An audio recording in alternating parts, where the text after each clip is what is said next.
আজকে দারুণ সুস্বাদু গাজরের বরফির রেসিপি নিয়ে চলে এলাম। চলুন দেখে নেই কিভাবে এই দারুণ লোভনীয় গাজরের বরফিটি তৈরি করে নিতে হয়। গাজরের বরফি তৈরির জন্য আমি এখানে 1 কেজি পরিমাণ গাজর নিয়ে নিয়েছি। প্রথমে গাজরগুলোকে বেশ ভালোভাবে ধুয়ে নেব। এরপর এর 2 সাইড কেটে আমরা এর চামড়াটা ছাড়িয়ে নেব, যেমনটা আপনারা ভিডিওতে দেখতে পাচ্ছেন। এরপরে আমরা একটা সবজি গ্রেটারের ছোট যে ছিদ্রগুলো আছে সেগুলো দিয়ে এই গাজরগুলোকে গ্রেট করে নেব। 1 কেজি পরিমাণ গাজর গ্রেট করে নেওয়ার পর মেজারমেন্ট কাপের হিসেবে প্রায় 8 কাপ পরিমাণ হয়েছে। আর গাজরের মাঝখানে যে শক্ত শাঁসালো অংশটা আছে এটা আমরা বরফিতে ইউজ করছি না। এটা আপনারা চাইলে পরবর্তীতে সালাদ হিসেবে খেয়ে নিতে পারেন। চুলায় একটা প্যান বসিয়ে দিয়েছি। প্রথমে এই গাজরগুলোকে আমি শুকনা প্যানে ড্রাই রোস্ট করে নেব, অর্থাৎ কোনো রকম ঘি কিন্তু আমি এখনো পর্যন্ত প্যানে দেইনি। শুকনা প্যানে আমি এই গাজরগুলোকে 10 মিনিটের জন্য টেলে নেব। এতে করে গাজরের মধ্যে যে পানির অংশটা থাকে সেটা দূর হয়ে যাবে। 10 মিনিট ধরে শুকনা প্যানে এভাবে টেলে নেওয়ার পর দেখতে পাবেন গাজরের কালার চেঞ্জ হয়ে গেছে এবং সেই সাথে দেখতে পাবেন গাজরের পরিমাণটাও কিন্তু কমে এসেছে। এর কারণ হলো গাজরের মধ্যে যে পানির অংশটা ছিল সেটা এখন শুকিয়ে গেছে। এবার এই গাজরে এখন আমরা ঘি অ্যাড করব। চুলার জাল মাঝারি অবস্থায় রেখে 2 টেবিল চামচ পরিমাণ ঘি দিয়ে দিলাম। ঘি দিয়ে আমরা প্রায় 5 মিনিটের মতো এগুলোকে ভুনে নেব।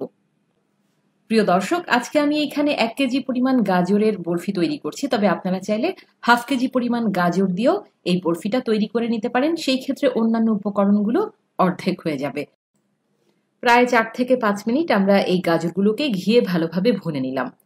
এবার গাজরগুলোকে সেদ্ধ করে নেওয়ার পালা। গাজরগুলোকে সেদ্ধ করে নেওয়ার জন্য আমি এখানে 2 কাপ পরিমাণ তরল দুধ ব্যবহার করছি। গাজরগুলো সেদ্ধ হতে প্রায় 10 থেকে 15 মিনিটের মতো সময় লাগবে। তাহলে ঢাকনা দিয়ে দিচ্ছি এবং ফিরে আসছি প্রায় 15 মিনিট পর। 15 মিনিট পর ফিরে এলাম। এরই মধ্যে কিন্তু দুধটা অনেকটাই শুকিয়ে গেছে এবং গাজরগুলো বেশ ভালোভাবে সেদ্ধ হয়ে গেছে। তবে এই 15 মিনিটের মধ্যে কিন্তু অবশ্যই ঢাকনা খুলে একবার দুইবার নেড়ে দেবেন। এবার এর মধ্যে আমি অন্যান্য উপকরণ অ্যাড করব। দিয়ে দিচ্ছি 1 কাপ পরিমাণ চিনি, 1 কাপ পরিমাণ গুঁড়ো দুধ, আর দিয়ে দেব হাফ চা চামচ পরিমাণ এলাচ গুঁড়ো। আপনারা মাপটা ঠিক রেখে গাজরের বরফিটা তৈরি করার চেষ্টা করবেন, তাহলে পারফেক্ট একটা রেজাল্ট পাবেন। আর চিনি কিন্তু সবসময় গাজর সেদ্ধ করে নেওয়ার পরে অ্যাড করতে হবে, কারণ চিনি যদি আপনি আগে দেন তাহলে গাজর সেদ্ধ হতে অনেক সময় নেবে। আমরা প্রথমে দুধ দিয়ে গাজরগুলো সেদ্ধ করে নিলাম।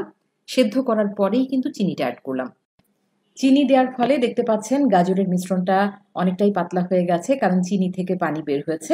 এবার আমাদের কাজ হলো নাড়তে নাড়তে এই সমস্ত উপকরণকে শুকিয়ে ফেলা।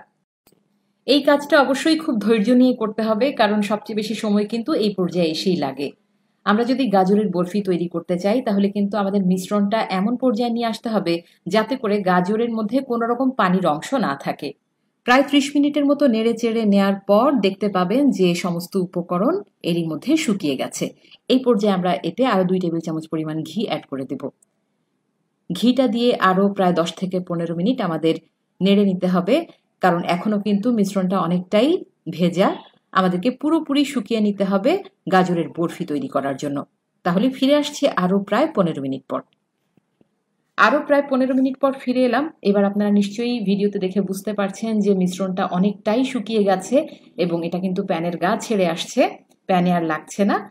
এই পর্যায়ে আমরা এটাকে আগে থেকে ঘি মাখানো ট্রেতে ট্রান্সফার করে নেব। চুলার জালটা বন্ধ করে দিচ্ছি। আগে থেকে ঘি মাখানো ট্রেতে ট্রান্সফার করে নিচ্ছি। এবার একটা স্প্যাচুলার সাহায্যে যতটা সম্ভব এটাকে সমানভাবে বিছিয়ে দিতে হবে। সমানভাবে বিছিয়ে এর উপরে আমি কুচি করে রাখা কাঠবাদাম ছড়িয়ে দিচ্ছি। কাঠবাদামগুলোকে আমি একটা চামচের সাহায্যে চেপে চেপে বসিয়ে দিচ্ছি। এতে করে এটা খুব ভালোভাবে সেট হয়ে যাবে। বরফি কখনো গরম থাকা অবস্থায় কাটবেন না, এটাকে পুরোপুরি ঠান্ডা করে আমরা বরফি আকারে কেটে নেব। দেখলেন তো কত সহজে তৈরি হয়ে গেল গাজরের বরফি। আশা করছি এই রেসিপিটা আপনাদের ভালো লাগবে। অবশ্যই বাড়িতে একবার ট্রাই করবেন। কেমন হয়েছে কমেন্টস বক্সে কমেন্টস করে জানাবেন। বরফিটা আপনারা যে কোনো শেপে কেটে নিতে পারেন। আমি এগুলোকে কেটে একটা সার্ভিং ডিশে নিয়ে নিচ্ছি। প্রিয় দর্শক, দেখুন কতটা লোভনীয় লাগছে। বাড়িতে অবশ্যই ট্রাই করবেন। আজ তাহলে এই পর্যন্তই। পরবর্তীতে নতুন কোনো রেসিপি নিয়ে আবার হাজির হয়ে যাব। সবাই ভালো থাকুন, সুস্থ থাকুন। আল্লাহ হাফেজ।